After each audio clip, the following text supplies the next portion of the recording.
start. I would like to, let's get this, oh shoot, I have to log in. Do you have the screen? Or do you have to go? First off, let me just ask, in the idea of this bus station, I'm not trying to be too cryptic in my comments. I guess I don't want to say too much, but not enough. I walked over there today, took a bunch of photos, so we could have something to look at. Typically, you know, an applicant will come to us with a preliminary discussion for the project. This is really someone that's kind of saying, gee, what would the city think of this? And I said, come on to the BAR, introduce yourself. They sound like they've got a project going. It's something you'll have to look at some point. Might as well get into it. I don't know, I know that, and as I said to them, the BAR's role is to say, this is a protected property, you can't raise it. And then, of course, then the next step, say. So they asked, well, what about if we had to save something for the parts of the building? What pieces, what are the elements that are most important? And, I responded, I don't know if the BAR is comfortable with hypotheticals. I said, but again, it's an opportunity to have that discussion. So you all are welcome to kill the discussion, whenever you want, or, kind of entertain some ideas. I've been back and forth on this one. I think to me, it's maybe an opportunity to Good thing we did split up. sort of think it, say. Oh, there is one. Okay. Shit. Assuming that building goes, what are the elements? Are there things, are there anything about it, or is there anything about it that you all consider? So, I don't mean to just throw it at you like that, but I can't. Did the document that you sent us, All that was is just the standard. yeah, but none of it was filled out as far as how old the building was or when. Yeah, it was. Was it? 1963. Yeah. So it was built in '63, completed in '64, I guess. I think it operated up until just a few years ago, believe it or not. It is on the National Register, is contributing to the West Main Historic District on the National Register. It is contributing to the downtown ADC district. So from that criteria alone, it's certainly ahead of where we are with 104 State Road. So, I keep going back to, okay, is this a structure that there's an opportunity to have a discussion about how it could be incorporated into something new, or is that, capitulating? So, I think it's kind of hard to talk about without knowing. now, I mean, hotel is the only thing that I got out of that. Is it gonna loom over the church, which is like right next to this thing? I suggested they buy the church. They said they went and looked at it. It's in such bad shape that it kind of worried them a little bit. And I've been in there, right? That building's beat up. It needs someone that's willing to go the tax credit route. Yeah. To do what's necessary. A lot of problems. But, so I said, it's really, there's no design, there's more of an interest in the property. It's been on the market for some time. I have had other people ask me about what it would take to do it. This is the first time someone said, well, hey, can I bounce it off the BAR? So, we'll see what gets bounced, but, It's not I mean, as far as a streetscape building or, like meeting our new zoning guidelines, it's a pretty terrible building. but it is historic. I'm just saying in terms of our, you know, zoning or whatnot. Although the current state of it, it's also not the greatest. It's, you know, the inside, I mean, really looks like the last bus went yesterday. It's Well, kind of, except did they have a sprinkler burst or something? Oh, 'Cause possibly. the whole front of it's been gutted. the whole thing's tiled, I mean, the waiting room area. Oh, okay. So, again, the default is, if you wanna raise it, we have to, we're almost required to say no. An appeal to council. Yep. No, they say knock it down. Or is there a means in which the BAR can comfortably say, we would like to see elements of this structure incorporated into the new, but that would take, Can, or is that heresy? can you back up a second? Why are we kind of required to say no? Well, not, I mean, the fact that it's Because it's contributing, it's on the National Register, it sort of checks all the boxes at which the BAR, in my opinion, would typically say, no. We've had contributing structures, demoed. Contributing structures, with a few of the automotive kind of places on Main Street in West Main that have. You know, I mean, like I said, it just from a, But not, I don't know if they were National Register. I don't have the National Register, a lot of those, some of them are, that was a late district, so the West Main ADC district, and then the National Register district was kind of a late addition, and it goes, it doesn't line up with the ADC districts. But again, just from looking at the criteria and saying, check, check, check, I said, it's likely the BAR would be a difficult position to say, yeah, go ahead and raise it. I said, but it would be, I just felt like it might be difficult to say, okay, we could live with partial demolition if you did X, Y, Z. I didn't know if you all. Would the BAR be able to make a recommendation to city council saying that this is another example of boring 1960 architecture that should be eliminated from the face of the earth? As a, I won't say who, but an architect friend Could- of mine said, tell me, give me one, you know, redeeming quality of that building. Yeah. I can't give you one, but, no. The clock is kind of cool. Yeah.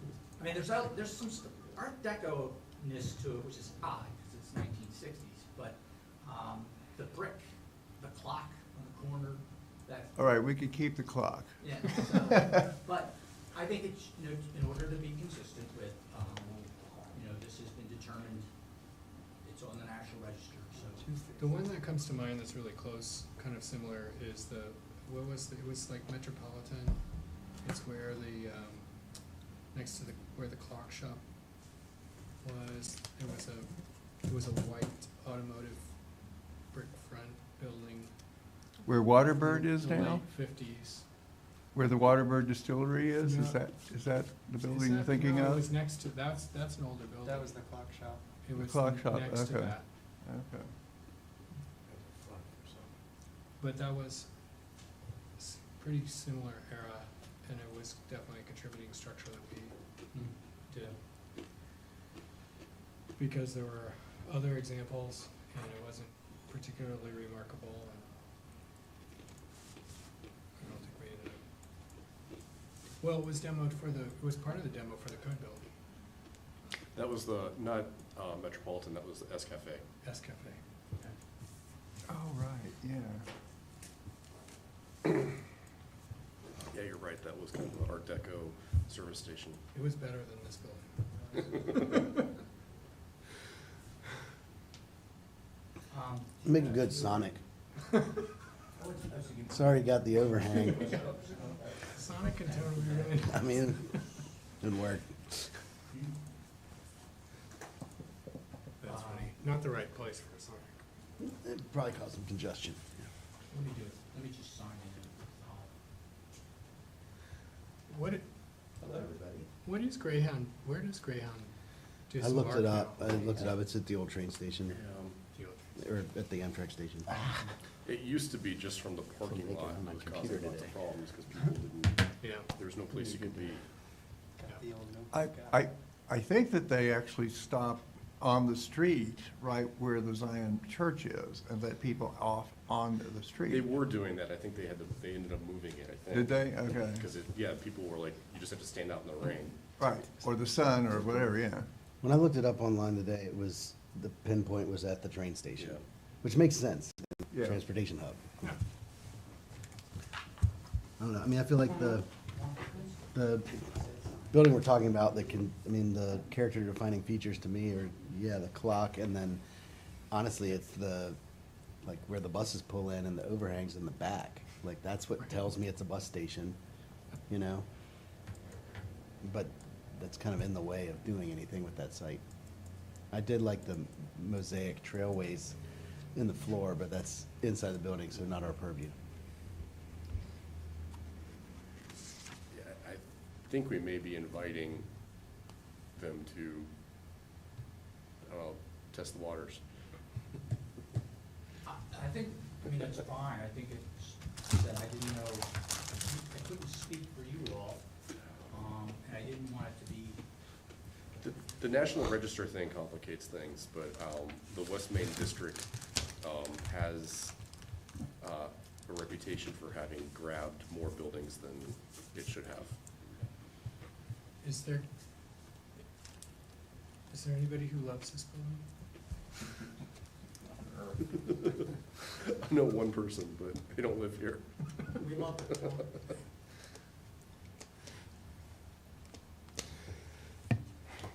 Well, I mean, if it were proposed today, it wouldn't pass.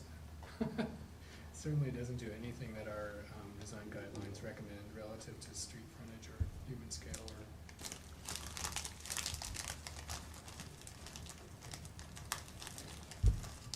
Largest example of pebble concrete still in existence. 27 separate panels. Make 27 trash cans. That was not nice. That was not nice. Oh, Alright, so, that sort of sets the table. Here's another easy one, I just wanted to really, you all remember 116 West Jefferson Street, where it was like maybe a year and a half ago, they were gonna redo the front porch right there across from McGuffey. yeah. And, their COA lapsed, and they came back in December and sort of reaffirmed things. And if you recall, there's that, kind of ugly 1980s addition on the back with, pressed board, fiber siding and junky windows. They, came back, so on the left is what, we had looked at, and it was really just, replacing the windows, and you all had said, work with them, make sure they meet our standards, and et cetera, et cetera. They would like to remove the fiber board panels, use, hardy plank, the windows of course, replacing just as they had asked for. I told them on the shutters to hold off, we'll have a conversation about that later. Sorry, my thing's not working. And, on the back, this would be facing south, take that door out on that roof and just make them all windows in the back. The drawing, they're identical, it's just that on the right-hand side, they've expressed the siding. So I told them I have no problem with replacing the siding, painting the roof, the windows. It is welcome change.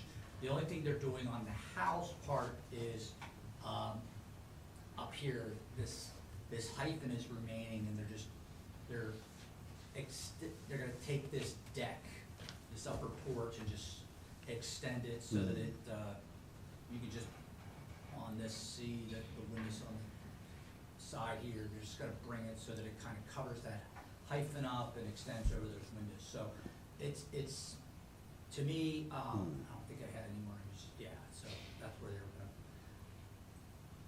In the COA, you would, it was a lot of, the language, work with staff on the windows, staff, give me latitude with them on improving this 1980s edition. So I just wanted to, I'm gonna still do it with a formal administrative submittal, but, I was not going to bring it to you all. It seemed to fit within the box of what you looked at in December, but I just wanted, again, unless someone, screamed that this is unacceptable. They're not gonna be flickering gas lanterns on the other side of the door, are they? I'm gonna talk to them about the lights and the shutters. Those are the things I just wanna, before they do that. But as far as the siding, painting the roof, changing the windows, we'd already discussed. I don't know, I was really thrilled when I saw this, cause it's like, yes, we're gonna do something nice, take that cruddy siding off, so, but. What's the issue with the shutters? I don't know yet what they wanna put on, and sometimes, people say, well, we don't wanna do optical. I said, well, figure out what you wanna put on, and then, I'll okay those, but, don't just say you're gonna do shutters. So, they have to, we don't allow composite, we don't allow vinyl or metal, essentially we require painted wood. I think we have to have a conversation about that, so that's why I just figured, Yeah, that's, I would think that you would, there's some really high-quality composite shutters. It's the same as hardy plank, it's no different than allowing that, I would think, but certainly not plastic. right, and that's one of the things I think we had on our list to revisit, so I just said, there's no problem putting shutters on a building, just, they hadn't picked anything, I will probably tell them, whatever you put must be painted in wood, but with operable hardware, but, they didn't have an idea what they wanted to do yet, so I just set that aside, but I don't see any reason to let them move forward with this in an admin review, so, any I guess, questions, comments? the only thing that gives me pause is the alterations to the back porch. Do we know that, is that original to the historic house? Like, I don't know, that's the only thing that gives me pause. I can say, because we looked at them, what, the porches that are on there are not, there were porches there, but those are not. They've been butchered and rebuilt. Neither represents a period back porch. Okay, they did a nice job matching the cornice then. I don't know. You mean up here? Yeah, just based on the photograph. Oh, they haven't changed it, haven't touched it, they haven't done anything yet. That's what I mean. I guess go to the plan view if you don't mind. Did they end up extending the roof in order for that to work? Mm-mm. So the back of the house is right there, and then this is that upper porch.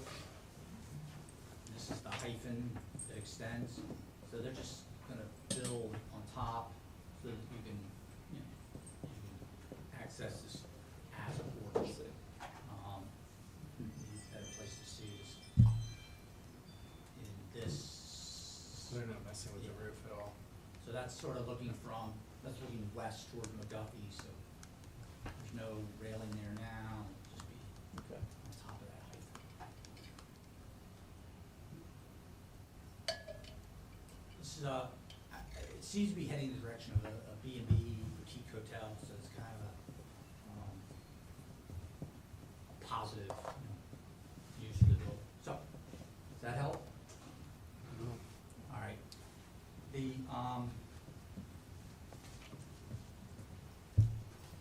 I'm gonna hold off on, so there's three things that I went, this was one, obviously bus station, briefly, you guys will take and run with that. After the discussion about 605, I wanna mention the ordinance updates and go through some options for you, explain what we've handed out to you. I have a question about windows, but not one for discussion, more of a homework assignment that I could use some help with. And then the meatier discussion at the end about trying to put together a game plan for the update to the design guidelines. So again, not talking about what to change, but just talking through I haven't sure shared it, I didn't, sort of a draft outline and see what you all think of it. And then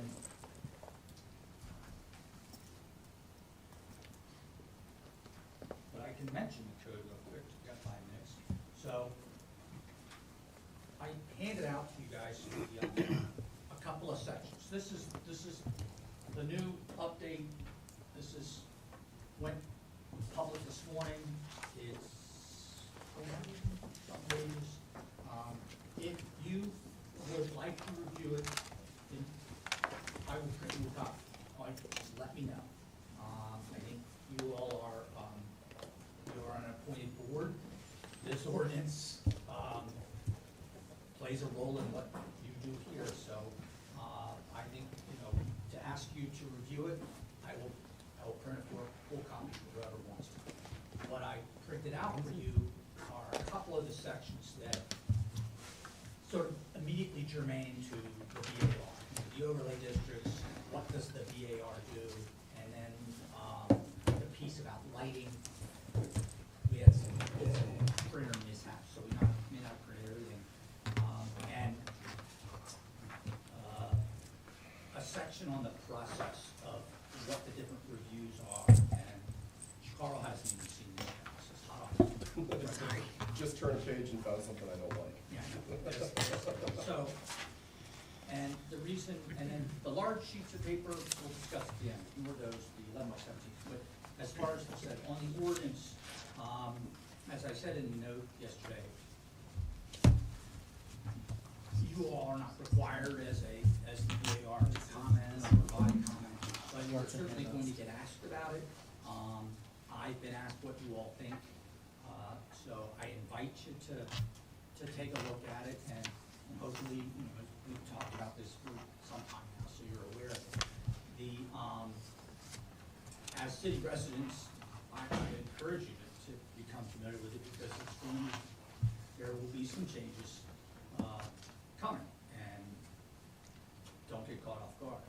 The comment, one of the things that's attached to this is a letter that Preservation Piedmont put together, sent to City Council, sent to the Planning Commission, sent to BREC, the entire VAR, which they list a series of things that they're asking about on the, in this ordinance. You're welcome to respond to them, or however you want. I've been in conversation with them. Mary Joy actually has been working kind of the lead at Preservation Piedmont on this, but I think, I will say that, like, for example, they mentioned in here that we've separated the ADC districts, or we've kind of pulled together the descriptions of the ADC districts, conservation districts. And the reason, and I did that because there's a lot of similarities. I said, make them identical, because they should be, and then we can have a section that says what's different. So that was an effort on our part to streamline things. They've asked about some additional conservation districts in the city. I've expressed to them that those have to be neighborhood driven. We've done a lot of neighborhood surveys. Rose Hill, for example, I met with that neighborhood, I think 3 times. We did get early on the National Register, but there wasn't the energy or interest there for pursuing local designation or National Register. So, I think, it's something that, the VAR could certainly say, we think it's a great idea to do it, but it's still, if a neighborhood wants it, then they have to really come to us and express that support. The other thing in here too about there are some conflicts with what's proposed in the ordinance. And I think the best example I've been using would be High Street, where imagine you've got a building for 2 or 3 stories, typically 30, 40 feet back. You've got a setback that's historically established. The CX3, I think is what's proposed there, is 3 stories. It had been 5, now it's 10, and pulling everything almost to the sidewalk. So the question was, well, when the BAR says, you know, this should be back and should respect the height of the other buildings, what happens? And we're still working through that, but we can't put into an ordinance that what the BAR says goes. Everything by state code, anything that you all decide must be appealed to the council. So, so that's where there are potential conflicts, challenges we haven't identified. Well, not just appealable to council, but just I think it was the idea of like if there's a build-to zone, allowing the BAR to set the build-to zone further back. And James said he was gonna take care of that. I guess, okay. All right. I don't have an answer for that, but that's one of the questions that you all have asked, certainly Carl, but we've gotten to the point where this thing is going to pick up speed. The sledding is gonna go fast, so, if you have questions, talk to me. If you want a copy, I'll print one. I have not read it in its entirety. I've only tried to stick in my lane. But, so that's what I wanted to offer you. So speaking of sticking to our lanes, I'm going to reply to Ms. Keller and to Preservation Piedmont. Generally, I would support all the things they picked up on, and I get it. In one, though, they say that the BAR, and sorry, I've gotten Invisalign a week ago, and I still can't talk. I have a lisp. I'm just saying that on public television, so. There's- I have a speech impairment for a long time, so, and there's nothing wrong with me. I just can't talk with these things on. The letter says, the BAR should review as a board the specific language proposed in the zoning code to help minimize conflicts with both the AGC guidelines and the HC guidelines. I mean, we all know that there are conflicts, but I actually don't think that's our job. I think that our job is not to establish the guidelines. I think the guidelines should be established by the political body in the city, meaning elected body, which is city council. They're the ones who have pushed for this change in the zoning ordinance. They are the ones responsible for telling us what the will, of the political will is with regard to the conflicts that are going to be very apparent that Mr. Warner's pointed out. But I don't think it's our job to resolve those conflicts. I think our guidelines probably necessarily have to be revised, and we may be part of that process. Certainly, I know Carl has probably identified, and, I'm sure Jeff has identified, all of the specific places and, that we can think of right now, like, East High entrance corridor, but there are probably things that we haven't even anticipated. But I really don't feel that we are a political body and we should be rewriting our own guidelines. And we've been talking about this for a while. This came up in several appeals to council where our decisions where I felt like we followed the guidelines. Our decisions were deemed to, not follow what the political will was, and they got appealed to council, and maybe the political will was supported at that point. But I would have some strong opinions about continuing to serve here if we are the body to completely rewrite the ADC guidelines. I don't think that's our job. I think we certainly should have input. I think we certainly should point out the conflicts and from our experience where applications will be impacted by the new zoning ordinance, but there are going to be some, rubber hits the pavement things that I don't want to express a personal opinion about, especially if I'm going to be adjudicating applications under the new guidelines. What if something that I wanted in the guidelines doesn't get in there, and then somebody accuses me of bias later because I'm treating every application differently because I pushed for one thing or another. I mean, we are, one of the reasons why I enjoy being on this board is I think that we're the most, hopefully, one of the most least political appointed boards in the city.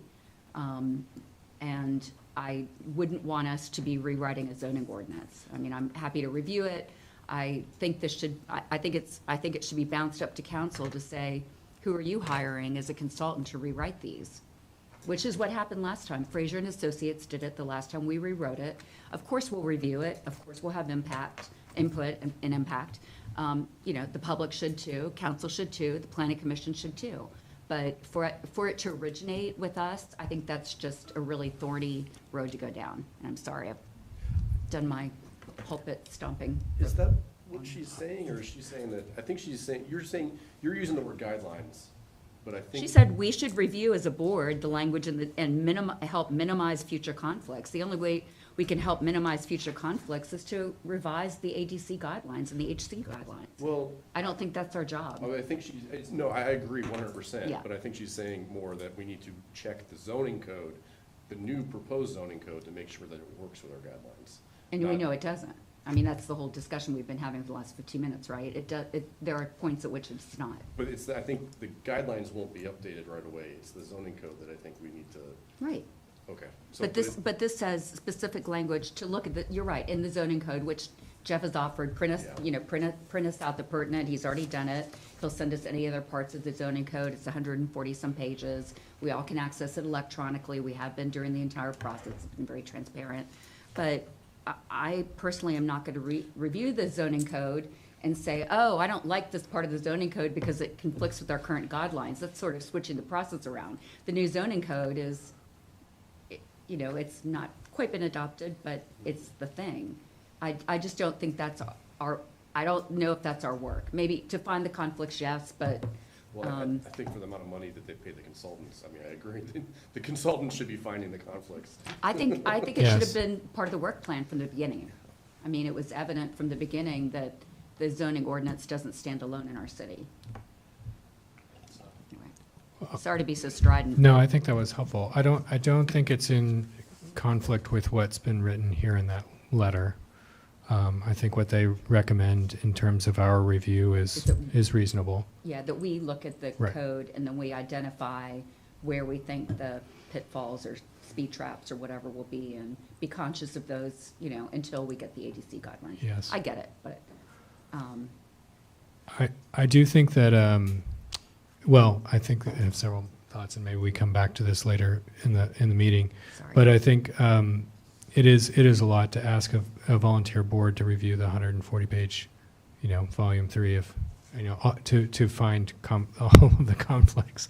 However, that being said, of all of the people in this city that are regularly trying to balance the possibilities of new construction and renovation with their historic fabric, we have a unique kind of experience that we can add to that conversation. I think they're just asking for us to weigh in. So maybe when we come back to this, let's think about a way that we could maybe collect any comments that we do have with the time we have available to review these, so that we could put them together in a more formal way or response to this letter. Thank you. And you're all saying correct things. What I expressed back, or I've tried to express back, is that I've asked, I've offered, the BAR is interested, but I cannot require, nor are you all required by ordinance to review this and comment on it. This is not, you're not charged with this. And so I just wanted to make that clear to folks that,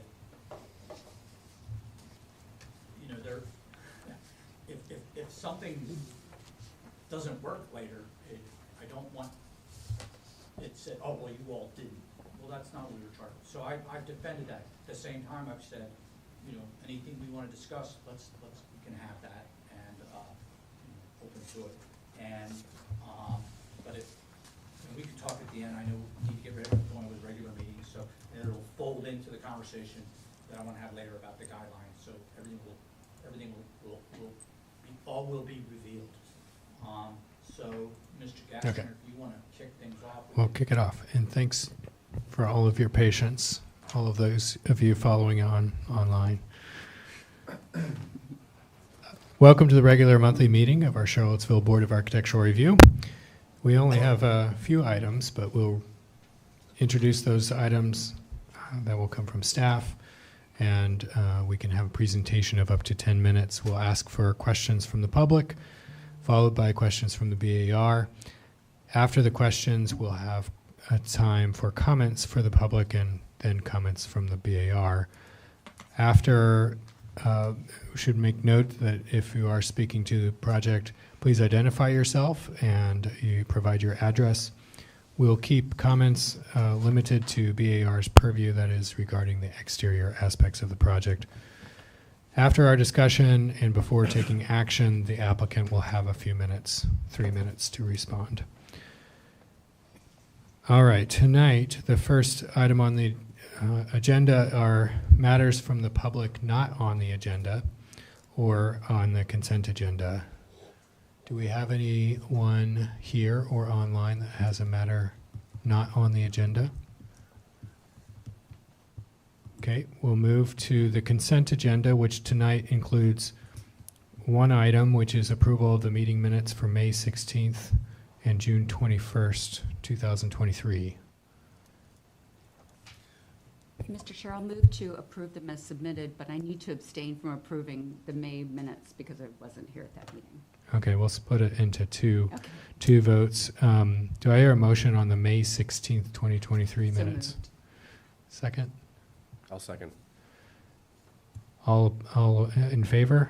Aye. Aye. Any opposed? One abstention. One abstention. So noted.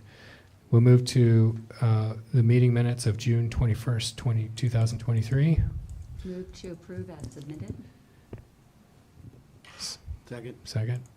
All in favor? Aye. Aye. Aye. Any opposed? Abstention. One abstention. Thank you. All right, and I'm not sure, was the county courts, was that ever on a published agenda, the county courts project? Probably was. If it was, and anyone is here to opine on the county courts project, note that has been deferred to the September meeting, we understand. And so you don't need to stay tuned for the entire evening.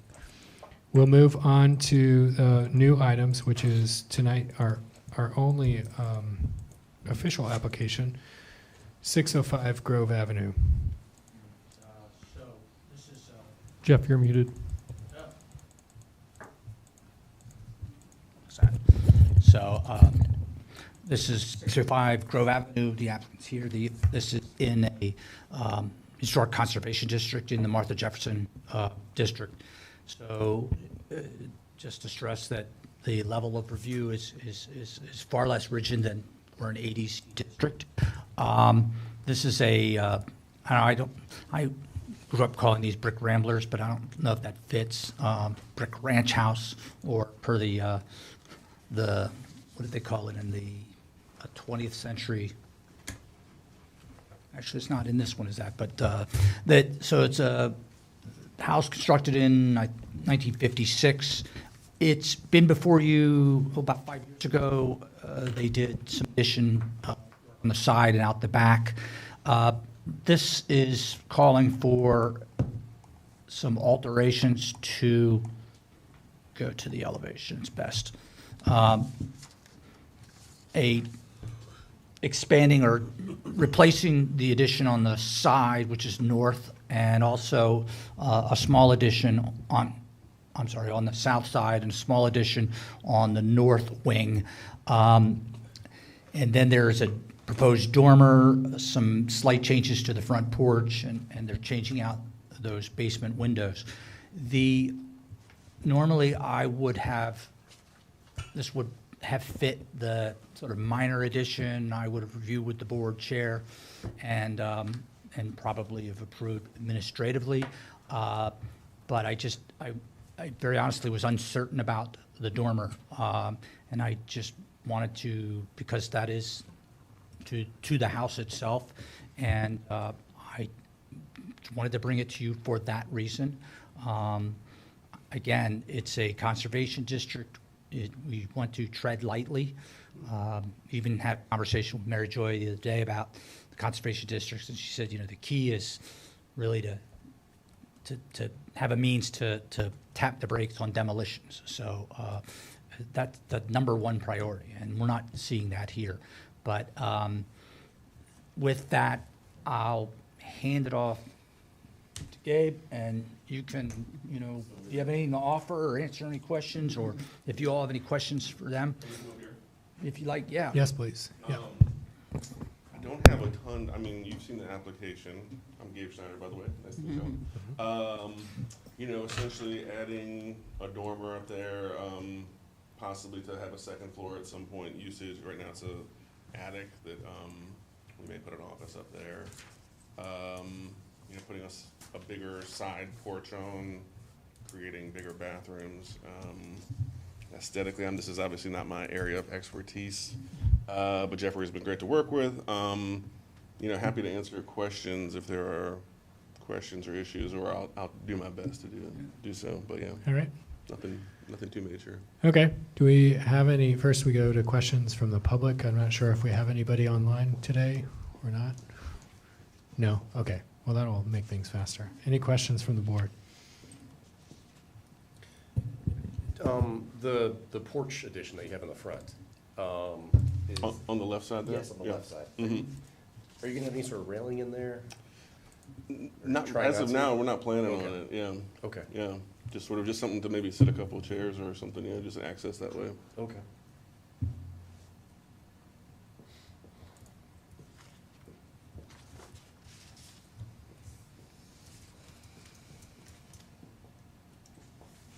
I was interested that Jeff pulled up pictures, from this application, like, there was a porch over there that looks a lot different than it does now, so, it was interesting to see that Yeah, picture. You did send me some current photos, sorry about that. No, it's all right, I didn't know there was like a porch with railings there, that wasn't there like that when we bought it, so.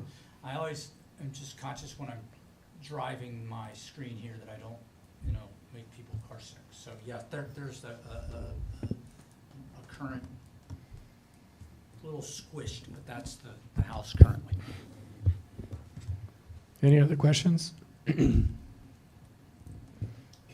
you occupy that attic as is? And does that addition make a difference? Well, so, you mean, you can get in the attic now, so we're, one of the pieces that, and I don't know if it even shows up, and it's not necessarily relevant to you, but we're putting stairs, like real stairs inside, so we will be able to access it, but right now it's a pull-down, climbing ladder situation. So the goal is eventually to probably, put an office up there, but right now it's not climate controlled up there, it's, there's a lot of boarding and stuff, and there's a lot of storage, but it's not, you wouldn't wanna be out there right now, let's put it that way. I didn't state my question Okay. very accurately. I guess, once you access the attic space, is it a space that's usable? Yeah, no, it's, it's a little, for someone my height, right, I think it's about 8 feet, so it's a little, at the highest point, so, I don't know that I would wanna be up there a ton myself, but I think it's gonna be doable, to make there some, better storage and better, possibly like an office or something, I guess projecting the dormer forward of the eave is so that you get enough space up there to make it worthwhile. Is I think that that's right. more or less why you're doing it? It is a little bit unusual to see, and, I can see, Jeff, your hesitation. But I'm not sure that falls within our purview for, an HC district.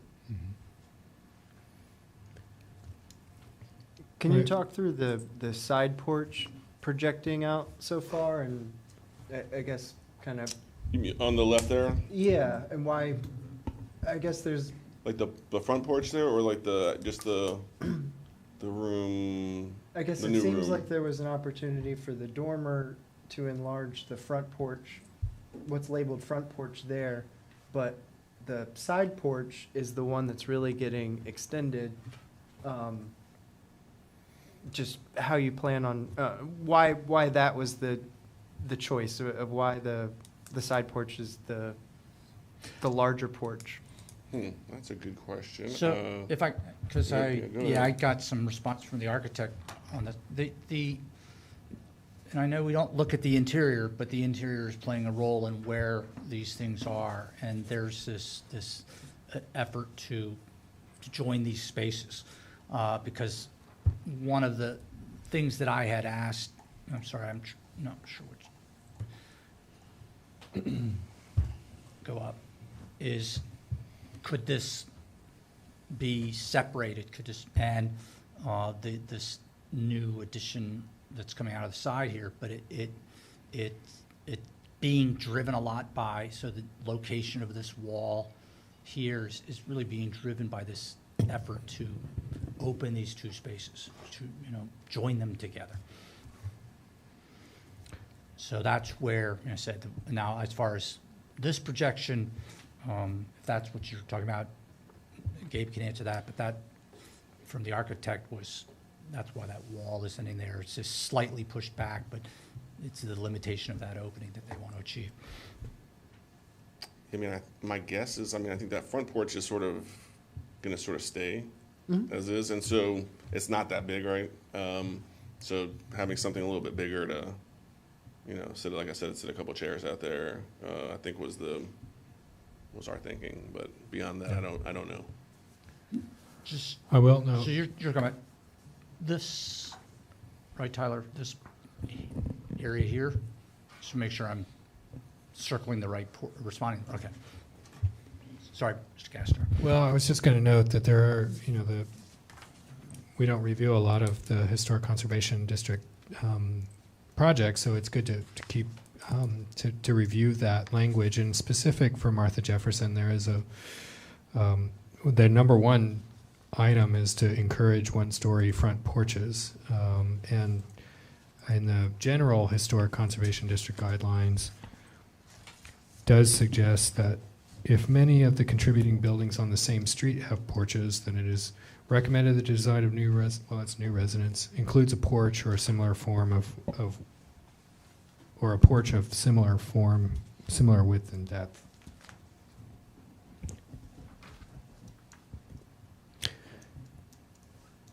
Do you have a question, or you want to go to, shall we go to comments?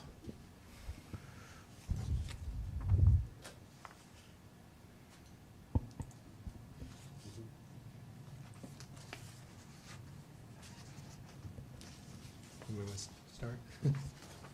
No comments? From the public? Well, there's nobody online. Oh, okay. Okay, thank you. I'll start it. I mean, it's a historic conservation district. There are some things on here that are not typical of some of the more traditional houses, but at the same time, I find nothing in the design that is in conflict with our guidelines.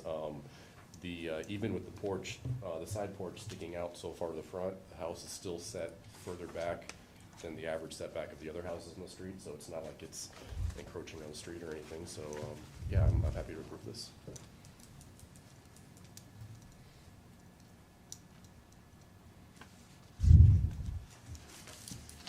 I agree with that. The only aesthetic recommendation I would make, is that the brackets seem visually undersized for the mass of the dormer that is projecting. I think that would benefit the project to have that be a little bit more stout, but otherwise I don't think there's any, from my reading of our Conservation District guidelines, I don't think there's anything that's problematic.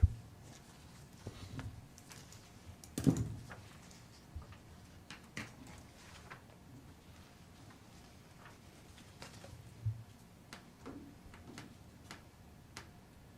right.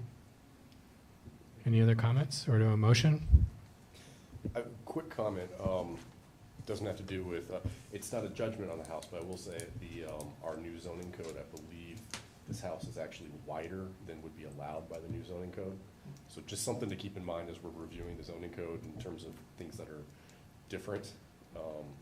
This actually would be non-compliant just because it's too wide. Not that it's too wide in general. It just No, is. just curious, no, interesting.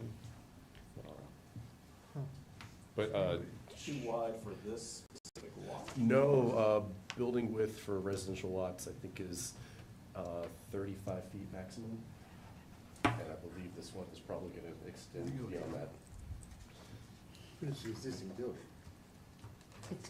It's Could be a non-conforming. non-conforming. Yeah, I mean, again, not a judgment on this, I'm just saying, it's one of those things that when we're looking at the zoning code, that struck me as this is a small house, and it's too big according to our new zoning code. Jeff gave us the motions. There we go. Yes. Having considered the standards set forth in the city code, including the Historic Conservation District design guidelines, I move that the proposed alterations to 605 Grove Avenue satisfy the BAR's criteria and are compatible with the Martha Jefferson HC District, and the BAR approves the application as submitted. Second. All in favor? Aye. Aye. Aye. Any opposed? Abstentions? All right. Great. And also, and thanks, Gabe. And the other reason I said I wanted to bring is, you all have only, or at least this BAR's only looked at 2 conservation district projects, so I figured it was good practice. So thank you for being in the petri dish tonight. Okay, the next thing up is to discuss the Greyhound bus station. We've got folks here on that, and I can, what I'm gonna do is, I'll pull up the photos that I have, if I can remember where I put them. And if you all wanna look at, any images, but we could certainly scroll through them, but, otherwise, it's not anything formal to present or show. Jeff, Unless you've got something. This has got some existing Okay, photos you can- and then some examples. Great, you can, thank you. Based on your request. Kind of short notice, but we can. Thank you. Yeah, this is, I kept stressing, this is as informal as it gets. Yeah. This is a, Jeff, did you call him down after our preliminary discussion? Is that what happened? what's that? Thanks. No, no. This is- I didn't know we were, okay, well, never mind. I, you know, it's possible that I don't have, Molly's supposed to smack me in the head when I sound confused, so.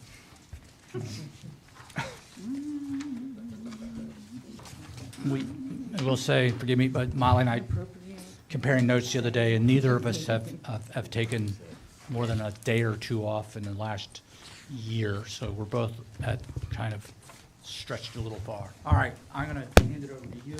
Like I said, we have photos. I laid out, you know, just like you and I discussed, sort of an opportunity to introduce yourself, introduce the project, introduce where you guys might be heading, and ask any questions that you might have, and hopefully we can have a, you know, let's say a 20, 30-minute discussion at most, and, you know, everyone leaves here with at least, again, an introduction to what might be coming.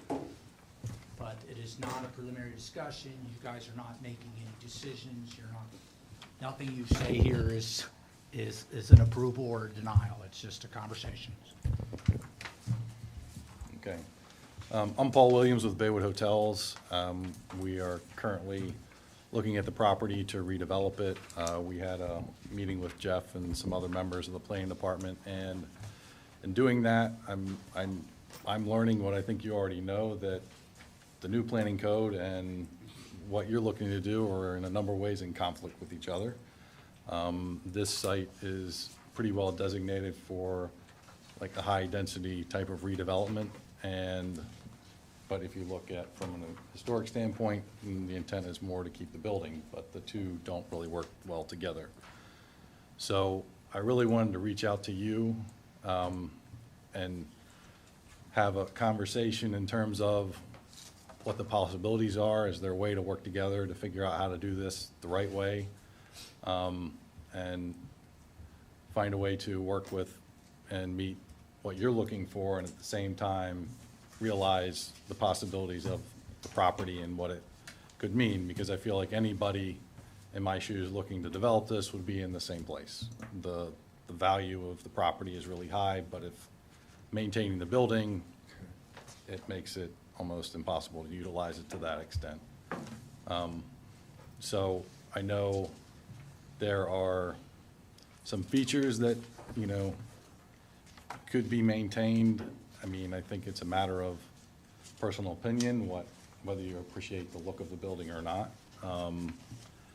And the question becomes whether, you know, could maybe a portion remain and a portion come down, or, I mean, obviously for someone like me, it would make more sense to just start over, maybe take cues from it, respect it, utilize some of the things that make it unique and redevelop it in that way. The type of property I would intend to put here from a hotel standpoint does that, embraces that. It's not a brand that has to be a certain way or anything of that nature.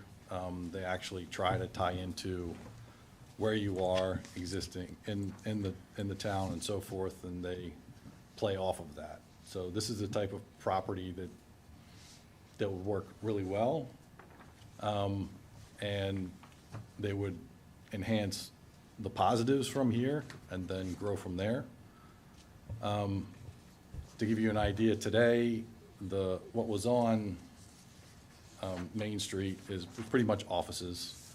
And then as you come in and go around, you know, they have the drop-off where the buses were in the lobby and everybody sort of was. That's kind of how it functioned. The upper section or second floor is all really just bathrooms and locker rooms and, you know, back of house type things, mechanical equipment. So I guess that's why there weren't any windows up there. From our perspective, utilizing it, I mean, really, that's where you'd want, you know, the front door, the lobby, that's where you'd want to enter in, and the building as it is right now isn't very conducive to that. I mean, we would prefer to have more light and more openness, more interaction with the street. And if you look at the building as it is and you turn the corner on some of the images, you'll see how there's, where the loading was, there's lots of storefront. You have that roof line that, you know, I think there's elements where you can play off of that and you could bring a roof line around, you can do the glass, but it would result in, you know, you'd have to reconfigure the front, as you see, as I'm saying. So, I mean, we're really early on. We have a lot of flexibility to come up with a plan that I think can work. But I really think that leads off from your feedback and your thoughts, and really to find a way to work together instead of, you know, going back and forth. So I'd appreciate first any thoughts.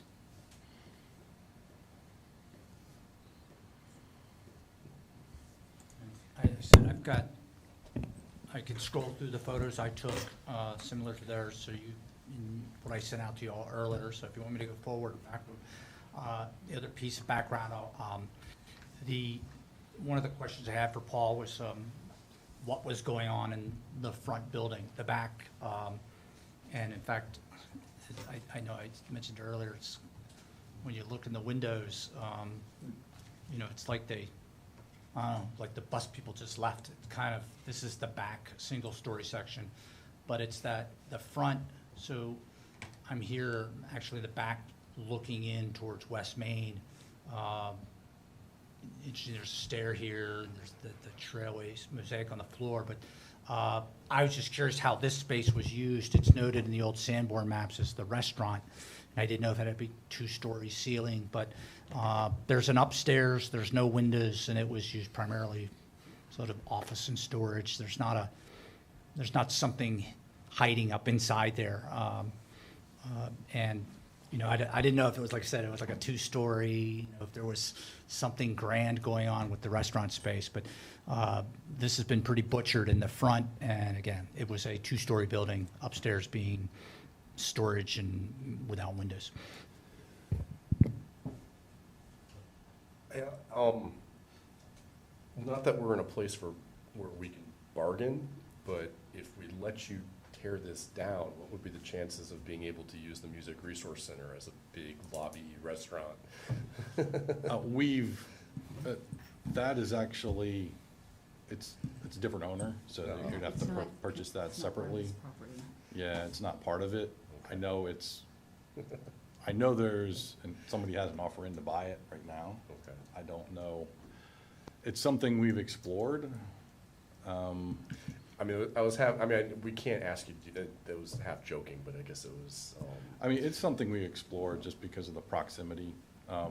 That church needs a tremendous amount of work. I've looked at it quite a bit. I mean, it's very nice, but it does need quite a bit of work. Yeah, the point there to me is that, you know, if there's ever a case for tearing down a building that's designated, this would be one of the cases, but it's right next to a building that I think is historic.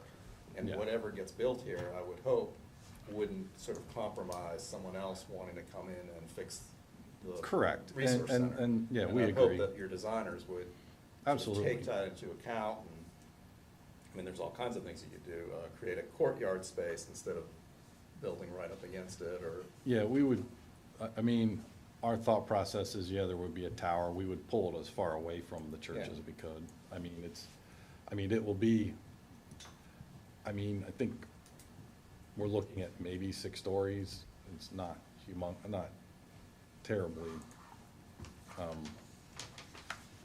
much larger, but yeah, the intent would be to give room for that and respect that.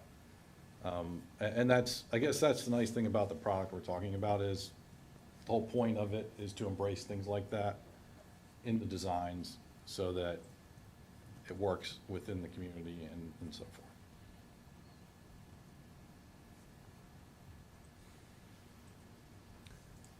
I guess, one question, I guess, for staff, as this project continues, is if there, we are in a good position, I think it's fairly easy to evaluate the character and quality of the building that's there today.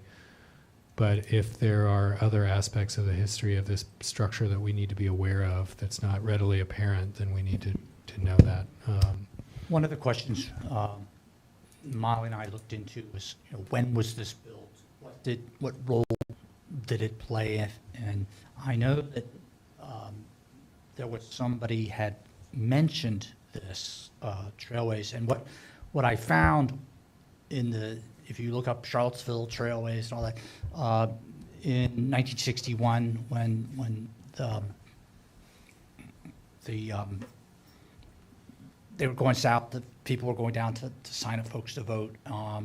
Trailways was the bus system that was going back and forth. So it was a lot of activity in 61 and protests and things were occurring in segregated bus stations. This was constructed after the bus stations had been desegregated, so it is not, so there may be some, I was wondering if some of that, when the individual I was talking to was, you know, had said, well, I think this may have had something to do with it. I think because Trailways bus stations were so prominent in that 1961 and what was happening, but this building doesn't appear to have that history. The other comment that was made to me was that this building, maybe more in the late 60s, this was where, when you came to UVA, you came in the bus station, when you were shipped off to Vietnam, you went through this bus station. So this became this sort of, I think of the town of Ypres where, the arches that they would go through out. So this was a point of exit and entrance but that's more experiential than architectural. So, but I could not find anything that linked this building to some substantial moment in Charlottesville history, but more this was the point of arrival and the point of exit. As someone who used that as a point of arrival and exit during my time at UVA, I don't find it architecturally distinguished in any way. And I don't have any nostalgia for this building, and I doubt that very many students would have that nostalgia for that building. So I agree with the notion that Roger was saying is, well, if there's a reason for any historic building to be torn down and demolished, this would be one of those that we should definitely consider. I think it's worth considering as well. I feel like it needs more conversation, and we do need to be aware of it. That was a good update, Jeff, but if there's any other history that we need to be aware of, but from an architectural standpoint, it's very difficult. I guess I'll turn the question back around to the board. Are there any redeeming characteristics that the applicant should be aware of, or that we would consider in a future application? So if you want me to read from the guidelines, I'll do so. Because I don't know if you've been directed to our demolition guidelines, but we, as a board, don't sit here and say, oh, I don't have any good memories of this building, or it's worthless, or it's in really bad shape, therefore we Understand. should tear it down. We can only make decisions theoretically based on our guidelines, and that's what our job is. So the guidelines for determining, one of the factors is the historic, architectural or cultural significance, if any, of the property, including without limitation, age or structure of the property. I think everybody here would be sort of like, it's a little old, but it's not the oldest thing we have. Whether it has been designated National Historic Landmark, National Register, Virginia Landmarks Register, obviously not. Whether or not to. It is. Oh, it is? It Oh, is. okay. Forgive me. Yes, it is. So it's Virginia? No. National. Really? Okay, sorry, I missed that clue. Sorry, as I said this morning at 7 o'clock, I wasn't able to read the materials all day. Structure to the district. It contributes to the district. Which- But it's not National Historic Landmark, is it? It is on the National Register of Historic Places as a contributing structure within the Within the West district. Main Street Okay, Historic but it's District. not individually? No. Okay. But still, that's significant. Right. Whether and to what extent the building structure is associated with a historic person, architect, master craftsman, historical event. We did desegregate schools in Charlottesville only in September of 1959. And if this was built only 2 years later, I'm- 63. okay, 63, I'm curious about whether black people could use this bus station. I mean, I don't know. That would be something to look at. Good or bad? Yeah. It might be a factor. It was, I would just, to answer that one, I would say that the articles we were finding was, and Trailways was actually, I think, even located in Charlottesville. So there was a lot of discussions about the desegregation of the buses and things. So that, and mention of that occurring in prior to this being constructed. So that. So maybe the bus station was a vehicle for integration, Yeah. pun intended. Yeah. Whether the building or structure, or any of its features represent an infrequent or first or last example within the city of a particular architectural style or feature. It's the only bus station, except for what used to be a train station, now used as a bus station sometimes, of that era. Whether the building or structure is of such old or distinctive design, texture, material that it could not be reproduced, or could be reproduced only with great difficulty. I would actually say that it meets that criteria. Nobody would build this building again. You could laugh at that, but it's a criteria. The degree to which distinguishing characteristics, qualities, features, or materials remain. That's arguable too. But those are one of the big criteria that we look at. And I Okay. think your team, when they come back, needs to be prepared to tick through not just that, but every single criteria in the demo, and whatever is there, tell us how we should be persuaded that it doesn't meet any of the criteria and it's worthy of demolition. Understand. I know this is early in this, but, and if I missed it, I apologize, but what brand is going in here? It's not something I'm willing to speak to at the moment. Gotcha. Just because of the way the market is right now here. Gotta ask.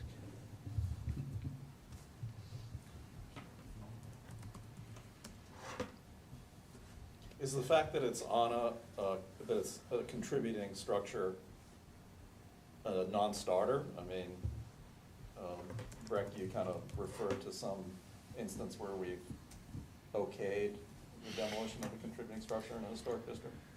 Every demolition request we've gotten has been a contributing structure, so any Sure. approved one, and yeah, we've gotten, Yeah. sorry, answered correct. Yep. No, to the board. Yeah, I don't That's right. recall if those structures had the same contributing structure to the National Register. That's not within our review criteria. So I'm not sure if the others had that same designation, but certainly, yeah, as Carl said, are many, not many, it's been seldom, but there have been structures that were contributing structures that have been demoed. Everything on West Main Street and downtown is considered a contributing structure regardless of when it was built. As far as the downtown ADC district is concerned, yes. Okay. I guess my point was, any demo request that we've ever received has been because it's a contributing structure. If it's not contributing, we actually don't review it, so, even if it's in a district.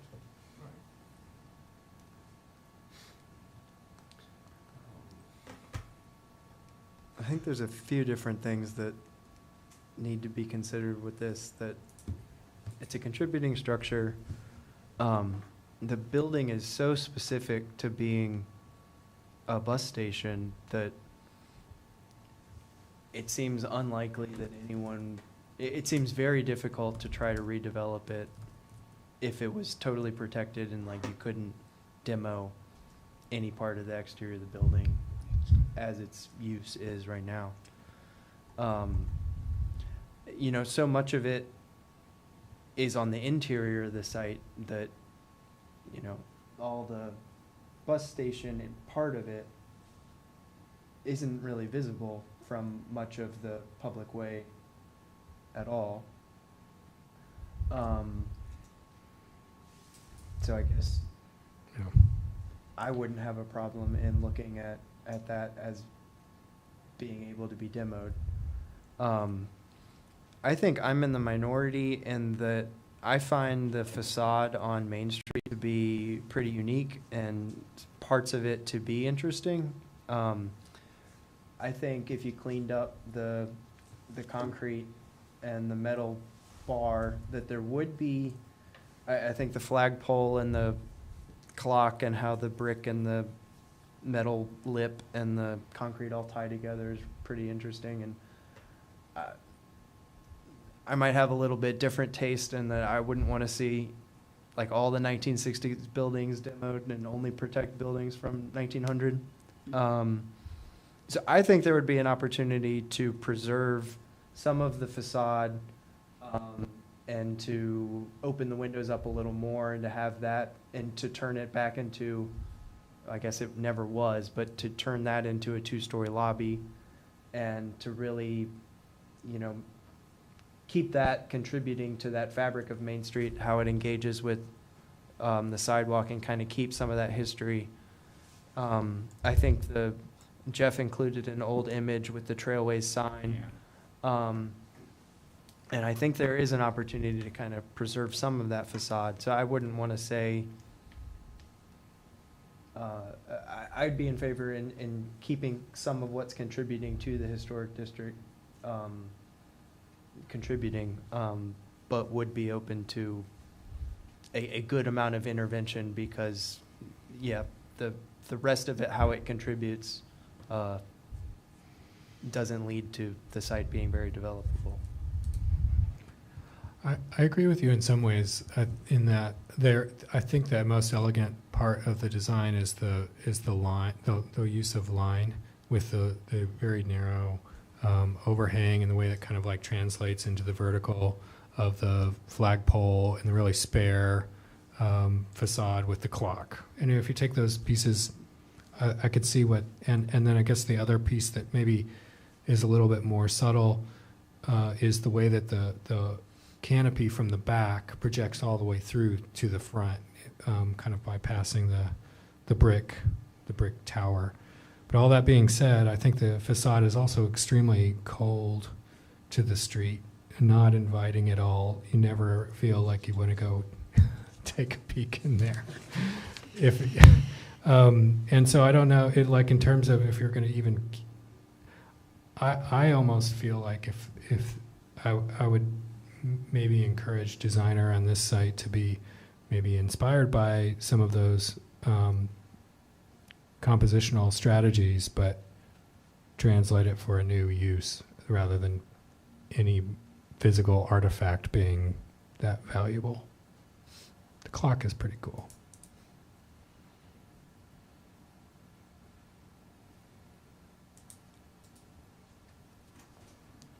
I guess I'll chime in real quick. I mean, I think Tyler's got some good points, but I don't feel like it's, I kind of tend to lean with what Breck just expressed. I said at the pre-meeting, and I know it's not in our purview because it's on the interior, but I think the Trailways logo on the floor is pretty neat. I think the big thing to Roger's point is really being respectful of the other buildings that are adjacent.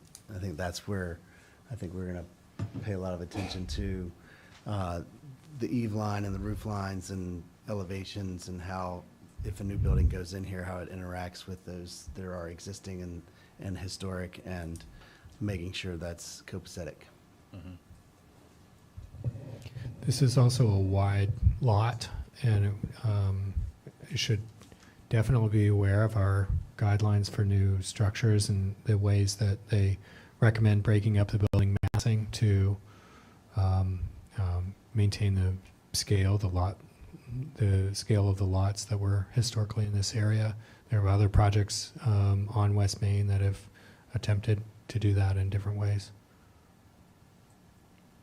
Okay, understand.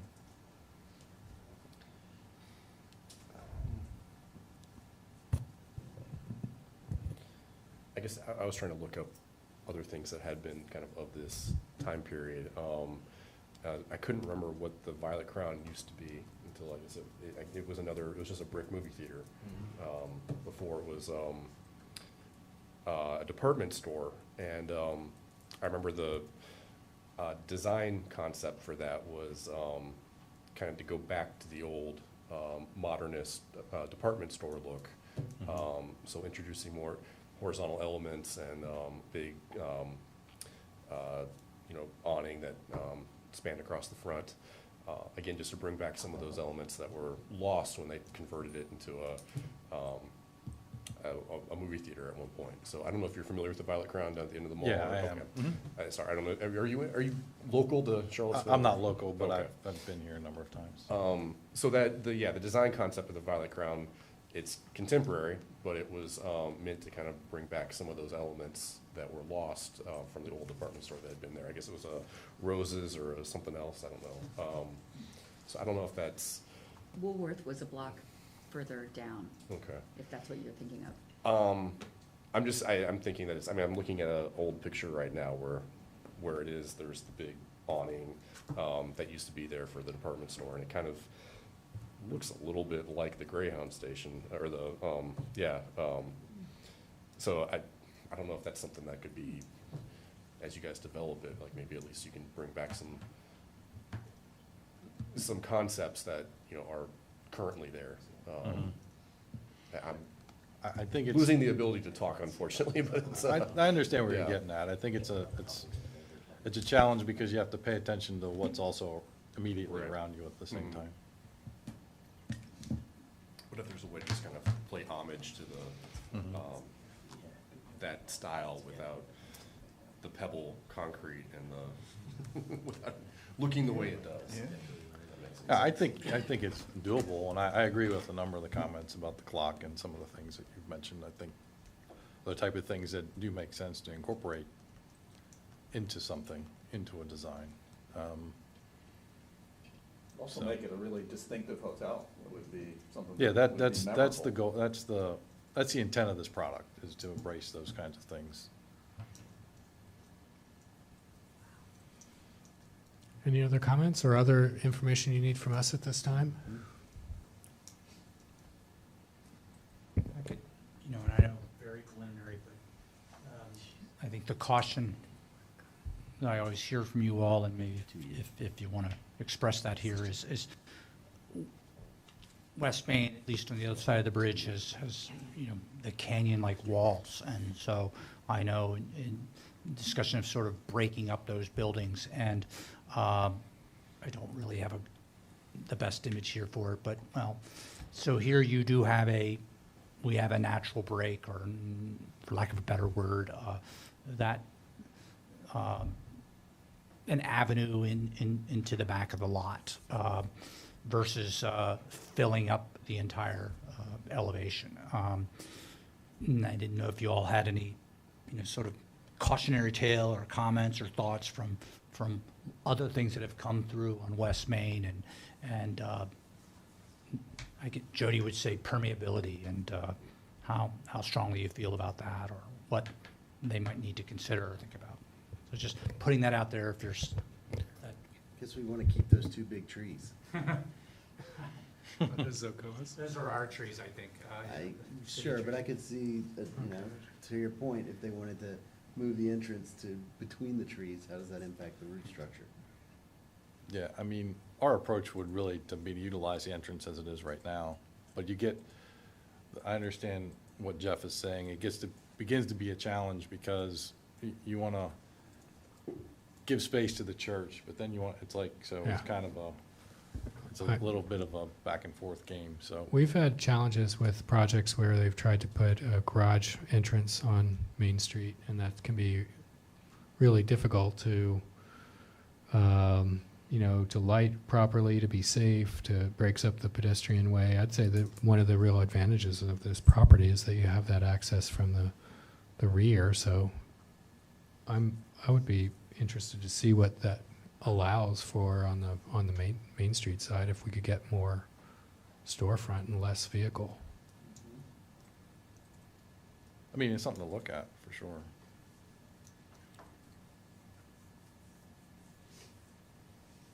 I don't think it's an exceptionally long parcel, so I'm not worried about you guys creating I don't think you could create a monotonous facade that just feels super long, but I don't think that's gonna be a problem with this case. No, I mean, really It's not that big. No, it's not that wide. It's the depth of the property is where it gets tricky, and a lot of that will be masked by the buildings around it, really. It's I guess the railroad track side is where but there's lots of trees and things over there too, so. I don't think we've been super strict with the side of buildings facing the tracks. I mean, I think one of our things is just make sure there's windows on every wall. Yeah. I think that's where it would be the most, just natural, the Well- way the site is. Before you say that facade would be pretty visible from coming in to town from the south on Main Street. Yeah, It's gonna be yeah, very visible. Yeah. That's true. Are you planning on on-site parking? That was the intent, to try to do some on-site parking, yeah. The tricky part is arrival. In other words, if your front door and everything is on Main, and then you're coming off of Ridge, how do you present the proper arrival to someone with that disconnect? That's the advantage of maintaining that, to where you can pull off, get them in, arrive in a proper location, and then the car can go park and go. So that's the intent there. The Marriott across the street seemed to figure that one out. I mean, their parking's in the back, but they Yeah. definitely have a main entrance off the front. Right. I guess the question is, it gets to, well, can I take the parking spaces out in front of there for a drop-off? It's like, if there's options like that, then yeah, certainly. That's the way the Quirk operates. Yeah. does, although the Marriott doesn't have, there's not even any street parking in front. That's doors, 100% pedestrians. Are you talking about the Residence Inn, or are you talking The, about? yeah, the residents, right across the street. Yeah, it's a little different animal. That one, you have, it's got a deck in the back and you can walk in. This would be, you'd just be in a garage, like, there's no, you really would not have you can have a sense of arrival That's there what if you you're come saying. around the back. Here, it would kind of be like driving through a parking garage to get to your front door. It's a little, Got it. bit of a challenge.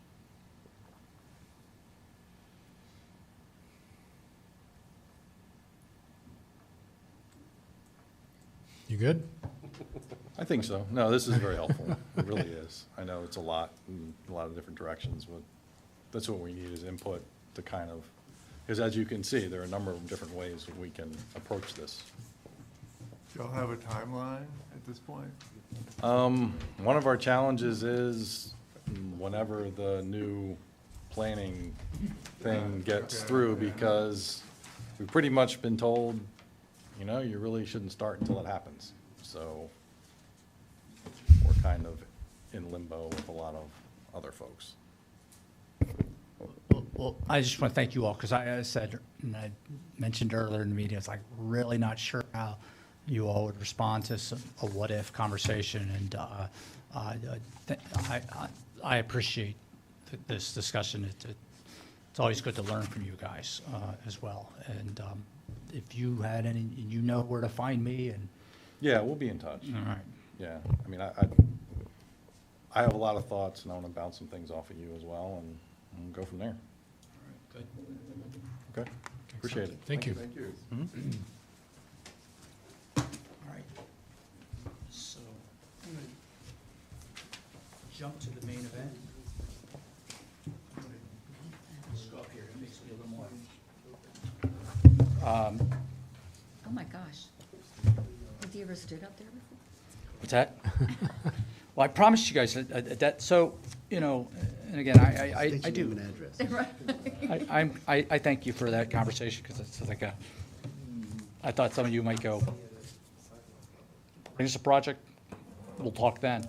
All right, knock this one out. So, on the ordinance revisions where, I mean, there's actually some other sections, I couldn't get the printer to cooperate, but, really want to look at the process.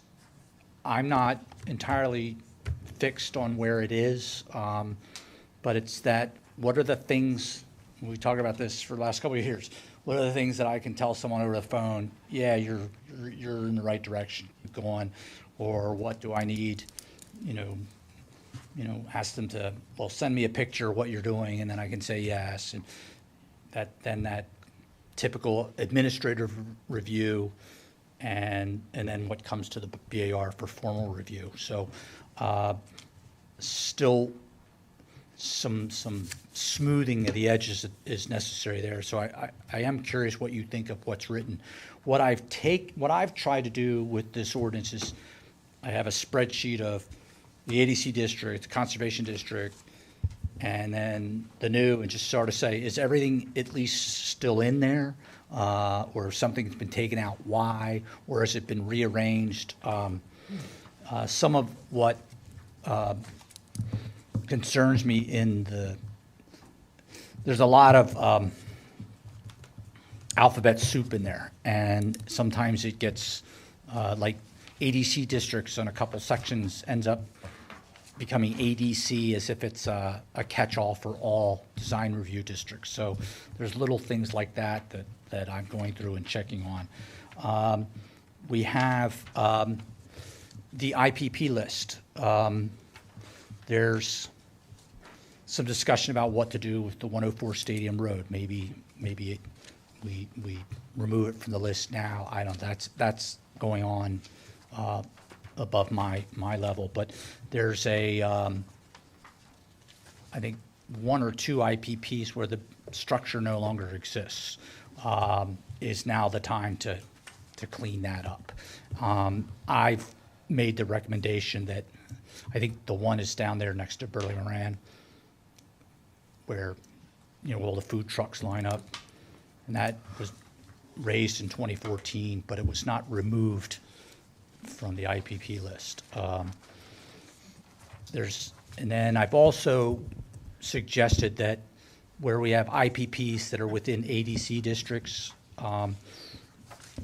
it doesn't, it's not like there's double coverage, and in fact, it ends up a little bit confusing sometimes. So I thought maybe that would be, we could clean those up and so that the IPPs stand alone. So I don't know if you had any thoughts on that. The I do have thoughts on that, actually. I think, I wasn't sure that existed, but if it does exist, I think we should leave it just in case there's ever a reason to eliminate a district, at least those IPPs are still there. Or the and record that's, of them is. you know, and that's valid. We also have a lot of districts with things that would be individually recognizable. So you're right, it might be a redundancy that doesn't matter. I actually had gone back and tried to reconstruct when did the IPPs get named. And there's an original list, can't remember when, and then there was like 90-some properties, and then it became 60, and then it became 70-some, and so, like, trying to figure out when things got added or moved around. But I do see where some of it was where they just simply got incorporated into an ADC district. So, but again, on the ordinance, I know that there'll be some, I handed out with the 8.5 by 11 sheets of paper is the letter that was posted with the city talking about the meetings and what's online. So, and I can send you those links if you want, just let me know. I am, just looking ahead real quick, trying to not work this Thursday and Friday. And then that week prior to Labor Day, I'm gonna try and take some time off. So if you've got questions, get them to me before. But I think, you know, Molly and I we won't be out at the same time, so you can reach either of us. So any questions about the ordinance or that I could help you with now, or clear on why I've handed out stuff to you? Yes, sir. I have a question. Is there somewhere we can see what's changed? Yes. Except, well, change in the sense of this revision, this document is not there's not like a track changes to the current ordinance. Okay, that's It's So, a complete restatement. yeah, there is you can look at a red line version of this over the last, you know, what we've looked at over the last year or so, but what I can, that's why I was saying, what I can tell you is that the stuff that's really important in our current ordinance is in here. Some of it I've cleaned up, some of it were, like, for example, the demolitions, the requirements for demolitions in the ADC districts and the conservation districts, virtually the same. So I picked the best wording and said, you know, now it appears once. There's not, but if you were to look at them side by side, you'd see that there's just some, you know, it's not different in intent, but it maybe different grammar or different words. So I brought those together. But no, there's not a place to look at what the current ordinance is and how it's switched here. That might be one of the most difficult things about this document, is that things that are in the old ordinance are there, but there's a piece of it here, a piece of it there. So, as I say, I can best, if you got a question about it, I can find out and let you know, or it may be something I just haven't picked up on. I've been doing my best on this, but I have not taken a magnifying glass to it. Okay, so on that, the second, when I guess third. Can I just, Yes, sir, I'm sorry. well, I was just going to suggest that, of course, if you have questions, definitely email Jeff. But I might also suggest that in the next 2 or 3 weeks, if you have comments, or thoughts that we ought to consider, you could email them to me, and maybe I think Carl should also be aware of them. If we could consolidate comments and then determine, you know, certainly by the September 14th public hearing, if we need to, if there are certain common threads that we feel like should be expressed, that would be helpful to know by that time. So just wanted to have some kind of avenue for that commentary to be collected, and we don't just get to our next meeting and say, okay, well, the comment period's closed. That's annoying, annoyingly not a lot of time. No. No. One thing you'll notice when you read it, the zoning administrator figures prominently where the current, when I say current, what we have right now refers to the Director of Neighborhood Development. I think a couple places even refers to Molly and I, not by name, but by position. But everything is, so you'll see zoning administrator presenting to the BAR, zoning administrator reviewing with the BAR. That's as a function of, that's their job, and then there's some provisions in the appendix where the zoning administrator then can delegate responsibilities to various people. That's where that would occur. So just try, every time you see zoning administrator, think of me. How's that? Okay, the other thing. Ms. Lewis, Oh, did you sorry. have something? On the Sorry. IPPs, are you going to give us a list of ones that you suspect? I don't know, have Well- been either demolished or modified beyond recognition so that they should I- not be on there anymore? I will. I actually printed this just before I came over, so I haven't checked to see if any of my notes have ended up in here. Also, the section on lighting. I know you all had, 2 years ago, we had put forward some ideas, and I know Mark Schuyler and Phil Iacetta and Tim Moore are continuing to look at this. I have suggested, the BAR we have our criteria that we can apply to projects that come to ours review, but I've said, well, can we just say that applies to the whole city? And that's when Mark Schuyler, a few weeks ago, said, well, no, you need to go below 3,000 K. And so, but you can take a look at it. To me, it's still not where one of the planners, when they review something that I don't see, you can say, this is, our citywide lighting ordinance that similar to what the BAR has recommended. I don't see it there yet, but I'm gonna go, again, take another look at it. I didn't share with you the signage section. I'm relatively comfortable with where we are on signs. Our current ordinance is a little confusing, but what it requires within the BAR districts, I think, is solid. I'm not sure what's gonna happen with comp signage plans. But let's set that aside. You guys, there's the what-ifs. Take a look at it and bounce it back to me. Mr. Kastner, yes, sorry. Since you mentioned the IPP from down below Burnley Moran, it reminds me, something I want to look for is if there's any language that shores up our position to make demolition of a historic structure contingent on an approved replacement design, so we don't have that situation happen. I mean, maybe that did happen. Yeah, one of the things I was gonna look at too, or I've been saying, is we have demolitions of primary structures, demolition of secondary structures.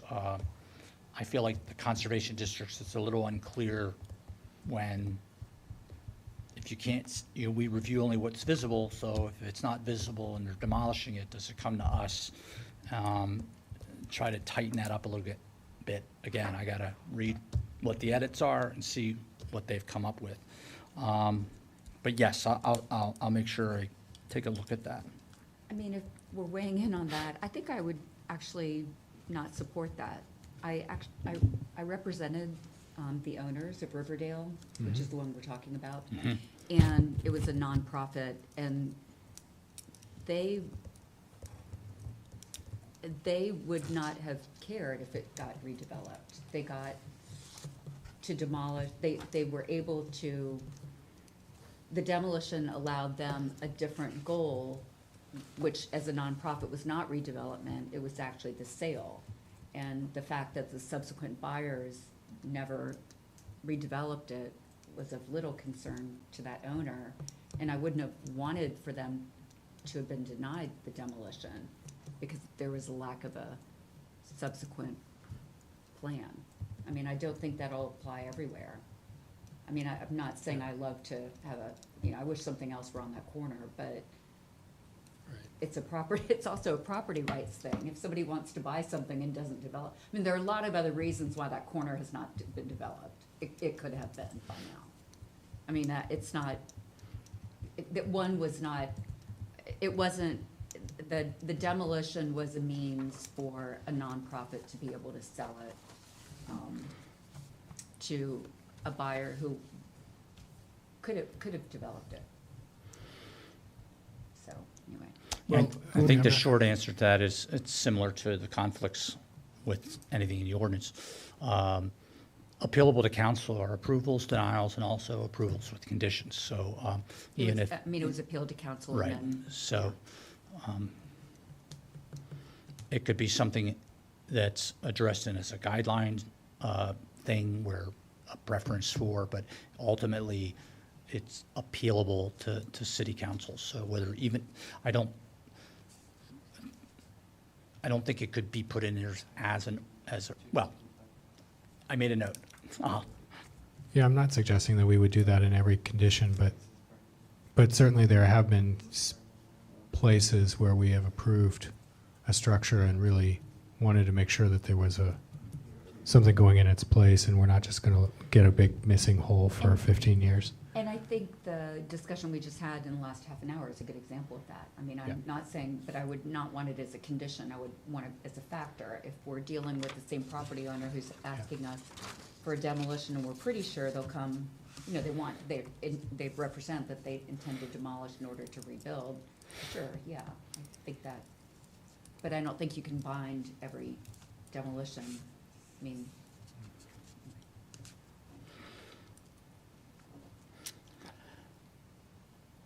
Topic number 1, 2, 3. Topic number 4 is a quick one. It's sort of a plea for help from me. Windows are a problem. I'm getting a lot of inquiries about people want to replace their windows. My windows don't work.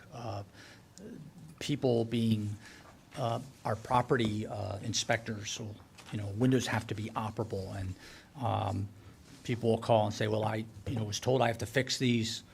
No one in town fixes windows. And I know that's not our problem, but it ends up being, I'm stuck because I'm having people come to my office and want to know, what can we do? What should we do? How do I do this? How do I solve this? And the answer can't be, well, BAR, if they say no, appeal to council. I would like to generate something more helpful when people ask me about windows. And so I'm not asking to solve it now. I'm maybe asking from the architect's point of view. The one thing I tell people is, I remember there was the project down on Ridge Street where they wanted to do the window inserts, but they were much smaller than the windows, because that's sort of the easy solution, and then you put that big fat piece of flashing on a window. We've seen, for example, 517 Rugby Road, where they're coming back with a, I think they're even made to fit really tight into the existing frame such that it doesn't alter significantly that exterior trim. So I'd like you all to, are there products out there that do a better job than others? Or is there a type or a style? Is there a solution out there in your architect world that I can direct people to? And the second piece would be, can we think about what windows are sacrosanct? Where's that draw the line? Or as I advised someone the other day on West Main, I'm not sure how to answer this one, is reuse as many as possible to keep that primary facade, at least in the original windows, and then we can talk about the rest. And I said, I could use some homework from you guys, some research. What do your colleagues think? Preservation architects, what are they, saying? What's being done with windows? Because telling people they have to fix them it's a dead end. Not a complete dead end, but it's when I'm dealing with absentee owners and they're saying, I don't know what to do. And I'll say, well, you need to put an application, come to the BAR, and I just would like to revisit that as sort of ahead of the guidelines discussion I'm gonna have in a minute. Not saying we have to solve it tomorrow or next week, but I could really use some input from the design professionals here. And then, again, give some thought to where do we say, Tim Moore used to talk about sort of having a design ethic or a preservation ethic for various projects. All right, what is really most important here in helping us make a decision? And another piece of this, we have buildings on West Main that have 1980s windows in it. If someone wants to remove those and put in, an insert that is more appropriate to that period, do I need to come to you all? I think I should be able to say, those are 1990s metal windows that were aluminum or vinyl that somebody put in, and you want, just like this 1980s edition that we just talked about over on West Jefferson. So give some thought to that. What does every single window replacement need to come to you all? So, and I want to burrow deeper into that as we go into the fall, but I figured I would start it with some homework. And, my things I wrote here, no one in this town, there's no one who repairs windows. What windows are sacrosanct? What are acceptable reasons for replacement? We have replacement at the sash, the frame inserts, install new windows. So of those three options, how can we have a helpful decision matrix that I can work with? So that's my homework assignment. Last thing, and I said it would be wrap things up. We handed you 11 by 17 sheets of paper. Carl and Breck, a few others will recognize those. So when I came on in 2018, the BAR was in the process of updating the guidelines. And we have suspended that. Well, we suspended it for a number of reasons, COVID and et cetera, but as Sherry pointed out, with the new ordinance, we'll instruct a lot of things relative to the review of design in the guidelines. But that's going to, hopefully, we believe by the end of the year, we're going to have a new ordinance to work with. What I would like to do is to get out ahead of the revisions with what we can do. And back in 2018, 2019, we had assembled a bunch of notes. There's a lot of obvious things. There's some photographs, there's some grammars, things that need to be changed. I would like to, and the reason I did on 11 by 17 is there's plenty of room to write all over it if you want. I can send you a Word doc if you want. I can send you the PDFs. But Molly and I talked about it today, and we thought the best way, or maybe the easiest way for you all, is to say, here's this, write all over it, and in 1 month, give me your thoughts. You don't have to, but if you have them, turn them in, and we will sort of work through those edits and try to compile them. And I have funds for a consultant, not a lot. I also have to use that to update the entrance corridor design guidelines. So it's not a substantial amount. Primarily, I'm looking to that for to help with some of the best practices stuff, to you know, the details where you really need a consultant to sort of weigh in on, or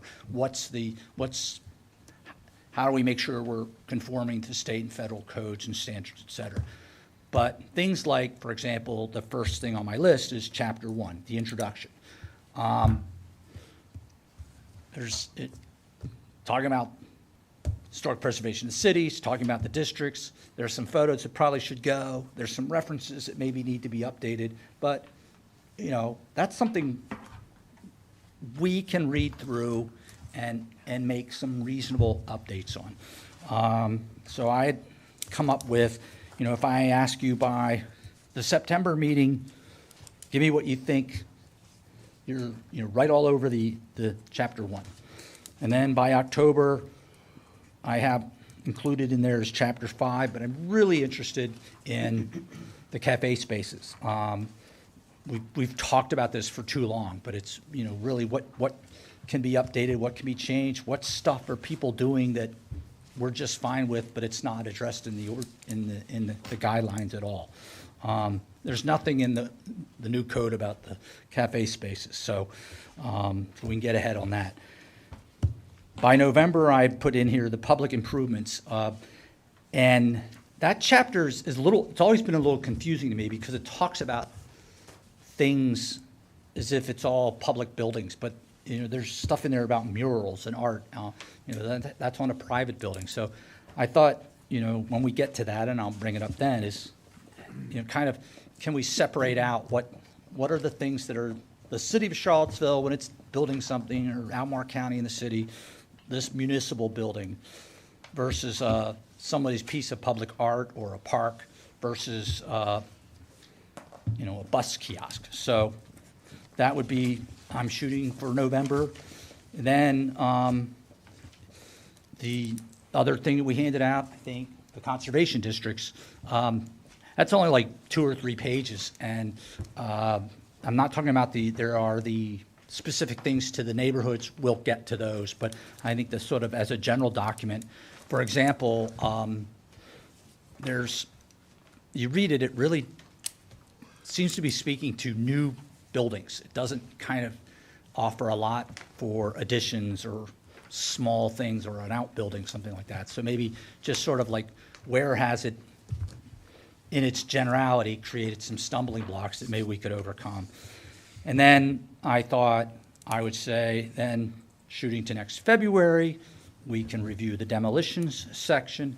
And then March, April, and May of 2024, we walk through our thoughts on site, new construction, and rehabilitation.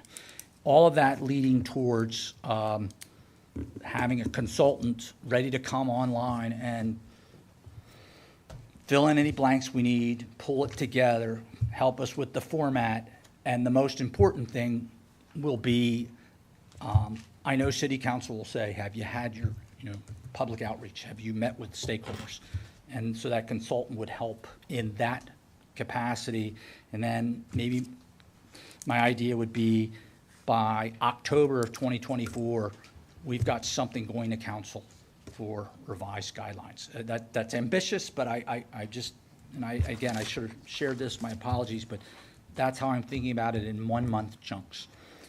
Then Molly and I gamed it out like, okay, how do we get there from here? You know, option 1 would be like we had done 4 or 5 years ago. We met, I don't know, what was it, like twice a month or once a month? Once a month or once every 2 months. Yeah, and we met and we would have discussions and we would go through a chapter, but it ended up, you know, we would have only a couple people maybe get through a page. It didn't really work, but if we were disciplined and said, we're going to do it, we're going to add a second monthly meeting, and that meeting will be to accomplish the following. Another way to do it is, as I laid out here, the homework method. And that's, you guys mark these things up, and that's in all of this, and then we meet and kind of go through them. Or you can, we can meet during a BAR meeting, we can add an additional meeting, or you turn in your homework and Molly and I continue to compile it and working towards,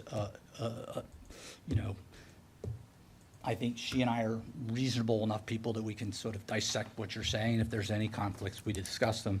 And then the third way to do it is you all say, you know, we're busy, Jeff, hire a consultant, and revise it.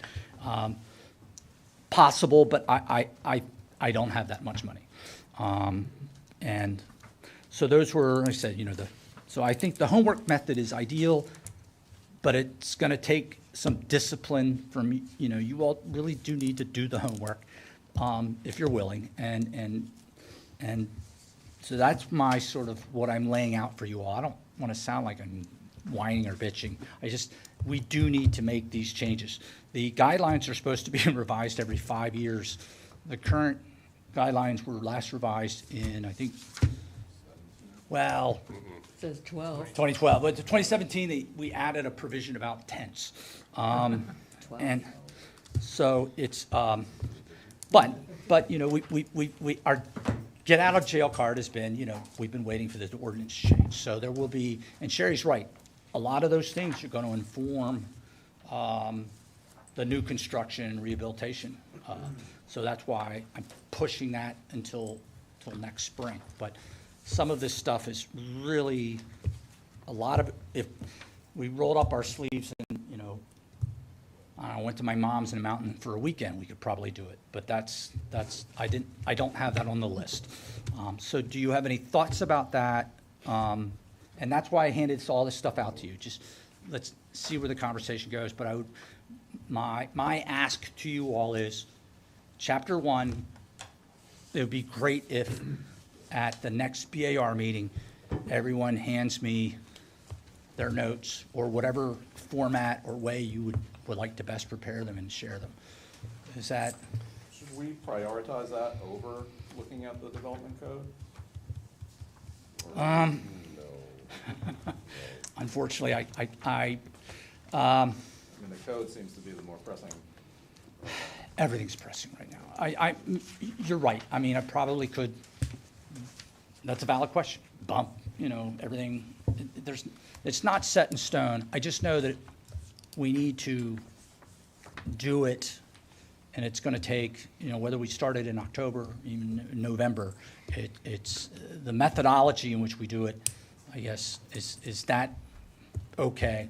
You all writing notes and turning them in, or do you want me to rent this room for an afternoon and, you know, have continuous pizza and we talk through the whole thing? I'm open for ideas. You guys are gonna hate me. I mean, I think we need to send you our notes. I think it might be better if everyone sends them digitally. You distribute them back to us.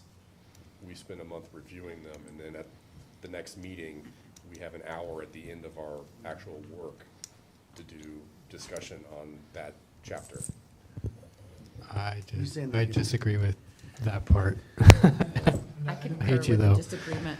I just feel like our regular board meetings are a poor venue for doing that kind of work, and especially at the end of a late, I mean, we're lucky that tonight was not long, but at the end of an agenda, nobody wants to wordsmith a guideline. What I would suggest, I do think, though, that a kind of a hybrid, I think the homework makes sense, and then what I would suggest is a follow-up meeting for those that have interest and availability to kind of like what we had done before, but with the benefit of, so you may be able to submit your recommendations, but you don't have time for the meeting. That's fine. I don't know, something like that. But I would not tack it on to the end of a meeting. I think that's recipe for disaster. I do think we need to see everyone's comments kind of compiled, so we can at least, everyone has a chance to say, oh no, that's absolutely crazy, or no, all those comments are just fine. And to that, that's why I think, you know, the introduction is, to me, it's more what needs to be cleaned up in there. I mentioned this to the Historic Resources Committee the other day. We have histories of Oakwood and Maplewood Cemetery, and in those histories, it talks about our Confederate heroes buried here. So, you know, that's the kind of thing you would say, we need to clean that up. I don't think that the introduction needs to be, you know, rewritten. I think it just needs to be you know, is this still valid about sub-area D, whatever that means of, and in fact, that's one of the things in the introduction, by the way. If you notice on the maps, it'll say, you know, sub-area D, and in the district, there's a list, but it doesn't, not lettered, right? Yes. So, but that's just count it down. Don't worry about on what's contributing and non-contributing. We'll get into all that. It really is just some of that language, you know, where an awful lot is talks about, you know, these wonderful parks downtown and the wonderful statues. We had the discussion when we talked about statues 2 years ago. So things like that. So it's not a heavy lift on the introduction. And I think cafe spaces, you know, like I said, it's not, the heavy lifting will be rehabilitation, you know, site Yes. and new construction and additions. I think generally one of the biggest weaknesses of the guidelines is that there are a lot of suggestions, I guess you could call them guidelines, that are enumerated in the introductions to the chapters that are not included in the actual numbered guidelines. And that makes it really hard to refer to and easy to miss. Especially in the historic district guidelines, which, you know, some of them really do define that district, but they're not enumerated and they're not very clear. It's just like noting that something's a frequently used, you know, type of architecture there. But a better guideline would be respect this sort of structure or inclination or, you know, type or whatever. Anyway. Yeah, I mean, a lot of it is what we know. We just haven't, it's not said well. So it's not changing anything. It's not suddenly altering what someone can do in the Martha Jeff neighborhood. It really just is, I mean, like there's one thing about paint. What does it say? Oh, you can't paint masonry. All right, so, but someone wants to paint their house, you know, bright green. Am I supposed to look at it or not? I don't know, but I mean, we can kind of, to help kind of clarify some of those tasks. Somebody asked me today, what do I do? And I said, I explain to people what they don't need to worry about. And then, you know, that it takes, it's almost exhausting sometimes telling someone, don't worry about it, don't worry about it, don't worry about it. But, so yes, I think some of the clarity would be really helpful. It's not changing, you know, our preservation ethic. That's all I had for you all. What can I answer for you? Can I tell you? So you want us to review, I still want to go back to the procedure because I'm not sure we decided on that, but you want us to definitely review 1 by September. And how about 5 and 6? You guys can tear them all this weekend if you wish. You know, it may be you sit down and I got lots of red pens. I'll hand them out. Say, do you have crayons to? That's right. But Roger raises a good point. You know, what's the priority? The ordinance is going to move quickly, and it may have a life of its own that I have very little influence over. So I think that I'm putting a lot on Carl's shoulders, and I've had, someone said to me last week, Jeff, you're holding the fort, and if we don't get it right, and I'm like, I said, well, I'll talk to Carl about that. I need Carl in the fort with me. But you know, Carl is here because he's the representative of the Planning Commission, and this is first going to them. So it's not inappropriate to have a conversation with Carl about what you see. But I think if there's something glaring and jarring or something just, you know, really but if you don't have time to dissect this thing, I understand. So I would say, I would love if you could take a look at the introductory chapter by September, but, you know, if we don't get to it, we don't get to it, but at some point, I need your help to apply some discipline to this. Right. You know, and I don't know what I make, I pull out my whistle and we go do sprints, we'll go to Charlottesville and do hills. And I think to your question, he said the chapter 5 by October and chapter, was it 7 by November? And I know you went through the whole plan, but maybe if you can email that I will, to us. yeah. If we Yeah. are adopting that and we want to stick by it. I just want to say as a member, I thank you, Jeff, for initiating this. You know, it is more work, maybe because a lot of projects seem to be paused, you know, no meeting last month, very brief meeting, very few applications. Maybe there's a little pause going on because of the zoning ordinance, so maybe this is a great time for this. If we got lucky and had a few other short meetings, I think we would all say, yeah, we can spend another hour on our couch, you know, reading this. I mean, I don't think this is a heavy lift, so please stop apologizing, because Thanks. we need to do this. And, Well, you know, right. I'm the grumpiest one of everybody, I promise, but we need to do this, so. With regard to the process, I hate to disagree with Carl, because he always makes a lot of sense, but I think that would be a heavy lift for me to go through this and then review 8 other comments, you know, whether, and I'm not saying all of us will have comments on every page, but what I think I would prefer is for us to submit them to you and Molly.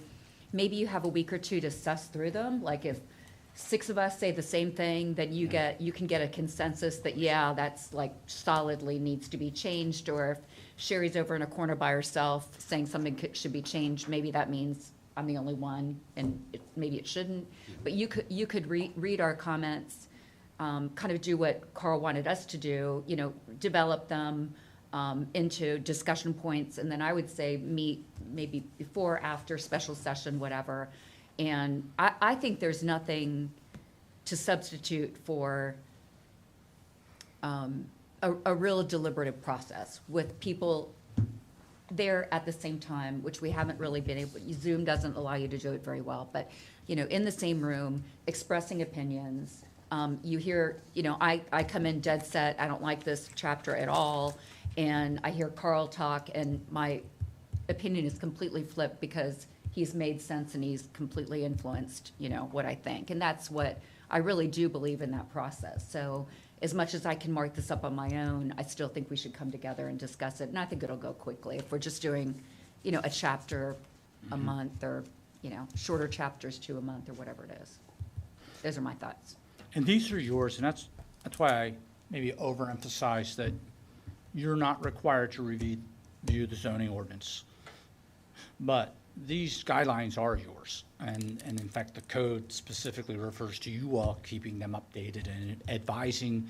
Now, council will ultimately have to bless them, but they are ours to modify and amend. And but I think you're right. I think you're going to find the first couple chapters pretty simple. It's going to be like, you know, there's nothing. It just needs a fresh look.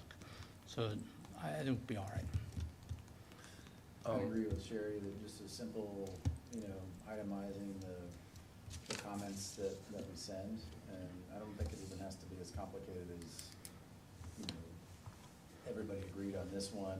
I think just a simple list, you know, I think keeping it just concise will be enough for us to delve in and have a kind of enriched dialogue that we're talking about, Sherry, and I agree. I think it's, the group is more powerful than the. Yes, than each of us sitting on our couches, you know. And I think if there's things where we disagree in the comment feedback, that's what we need to focus on and hash out during the work session. You know, things where 6 of the 9 of us agree, write it in. Yeah. It's I don't know, my wife will talk about, you know, like how you need a companion to do something, like that pile next to my chair in the living room. And she's like, you know I need to sit down with you and say, let's go through that. And that's sort of where we are with this. You all can help me put us where I'm like, okay, Molly, they did it. Holy crap, they all read these things. We now have to do something. So help us force our hand. I hate track changes. I know a lot of people will say, oh, put it in a Word doc. I love That's chaos. I just. So attorney. But if you would prefer that, I can send you the Word doc and you can type it in, but it's. There's also a method where we can all Google do that on the same. Yeah, we could. I wonder if I'm that's not too, that. yeah. I'm 60, There's a I don't know what Google you're talking Doc way about. to- Faster, just write it down. We tried Google Docs. It's- That was, I liked it, it was my suggestion, and that went so badly. Right, because we found it, then, wasn't it something with the email, like the city wouldn't let us, I don't know. It Well, I was- do remember some people didn't have a Google account, so like it would say like anonymous raccoon is, you know. So just, Well, having gone through this before, I definitely recommend not separating the graphic, because there's weird stuff like inset text and the images. I think some of the biggest work is actually the poor examples that are used.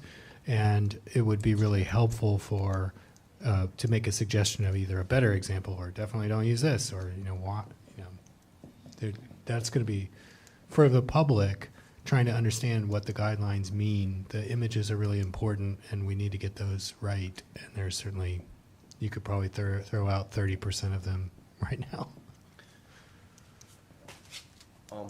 I think one thing that's gonna be difficult is actually finding a time for us to meet.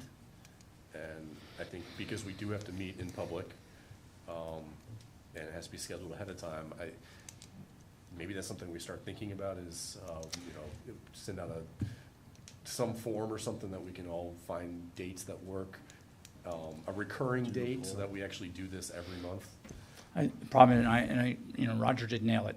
Things are going to, and you're gonna find, you're gonna have a lot of meetings. There's some meetings coming up that are conflicting with possible BAR dates. So, I think it's more this process and more the commitment to it. We know it's coming. Maybe the calendar's got to be tweaked a little bit, but I appreciate your enthusiasm to help out. If I can just give one, so Molly's been here with, you know, finally fully dove into the position, and she's really, she's taken it by the horns. And I have told her she doesn't have to be at the BAR meetings, but I do think it's helpful that you all get to know her and work with her. But so much stuff is going on under the water, and one of the big things that Molly and I have been embarked on is to understand what we have with all these historic surveys throughout the city. And I think, Molly, we showed it last time, or you've shared it, but you can send out that link again. She's creating a map that will come and explain so that they can access it, and you have to speak into the green thing. And that makes me sit down. I can show it next time.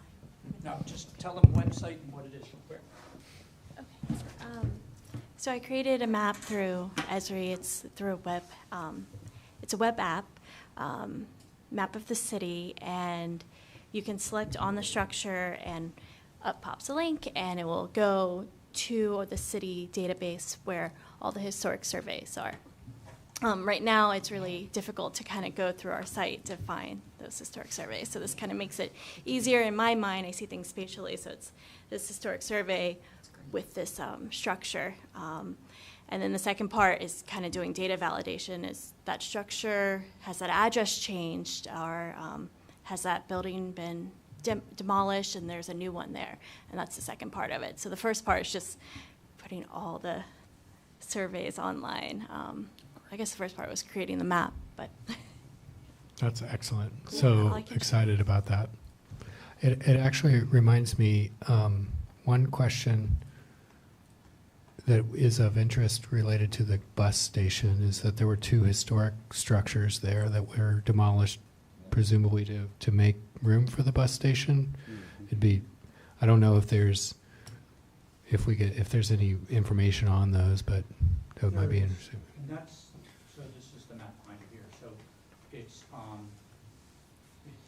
get to, as you guys know, we have a couple thousand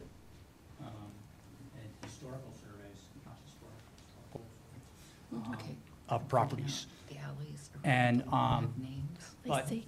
a lot of them don't, the addresses have changed. As some of you know, your addresses shift. So first thing is trying to line things up with, well, what's the proper address so that it stays with that tax map parcel. We've also got stuff all over the place. And if any of you, you know, if you get tired reading the ordinance or you get tired reading the guidelines, we'd love help testing out, like, or just going through the list of things that we have and just trying to account for it. So we have, and if you ever want to, if you're really, really bored, I have boxes in my office of surveys that haven't been scanned. So there's, this is a huge project but there's a reason for it. And it's that, you know, when someone says, well, how many historic buildings are there in the city? It's like, a lot. I think, you know, I mean, we can guess, but everything's in so many different places, in so many different formats, and Molly is slowly building on it, but the idea being, yeah, you could come in here and Just click a structure. click on that, Yeah. Very cool. I think, and then maybe that one. So she hasn't entered everything yet, but Well, there's your IPP and an ACA Yeah. DC district. I keep making it tighter and tighter. Here. Double clicking should just be. And she's also created a mobile version of this. And then you can Oh, yeah. go right to, so right now it's all within the city's Laserfish. So the- Really difficult to These get. are these old, yeah. Oh, this is a long one. So these are really interesting. These are these old, from the The old surveys. old surveys. But and what these- about the ones that we did the new ones that we did when we adopted districts? Uh, Those are in there too? I'm getting to those. A lot of those are kind of together, so I need Sorta, separate Right, you have to PDFs pull them and- out, yeah. Right. Have some of those. So these are like handwritten notes, and not everyone has these, but these were some where people went back and did deed research on these. It's some really interesting stuff. But at least we're now